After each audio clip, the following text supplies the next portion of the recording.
అన్నమయ్య జిల్లా రాయచోటిలో రెవెన్యూ అధికారుల ఇళ్లలో రెవెన్యూ పోలీస్ అధికారులు సోదాలు చేపట్టారు.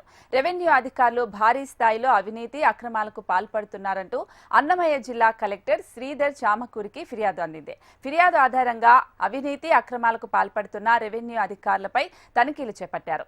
సుండుపల్లి డిప్యూటీ తహసీల్దార్ యునీత్ కుమార్ రెడ్డి, అతని ముఖ్య అనుచరుడు కాదర్ వలి అలియాస్ చోటు నివాసాలతో పాటు సిద్ధ్యాల దివంగత విఆర్ఓ నాగరాజు అలియాస్ స్వామి నివాసంలో కూడా ముమ్మరంగా సోదాలు చేశారు. భారీ స్థాయిలో నకిలీ ఇంటి పట్టాలు, 1Bలు, అలాగే అండంగల్లు భూమి పాస్ పుస్తకాలతో పాటు విలువైన రికార్డులను స్వాధీనం చేసుకున్నారు. డిప్యూటీ తహసీల్దార్ యునీత్ కుమార్ రెడ్డి వైసీపీ హయాంలో రాయచోటి తహసీల్దార్ కార్యాలయంలో సీనియర్ అసిస్టెంట్గా, అలాగే రీసర్వే డిప్యూటీ తహసీల్దార్గా పనిచేశారు. ఆ సమయంలో రాయచోటి తహసీల్దార్ కార్యాలయంలో విలువైన రెవెన్యూ రికార్డులు మాయమయ్యాయని ఆరోపణలు వచ్చాయి.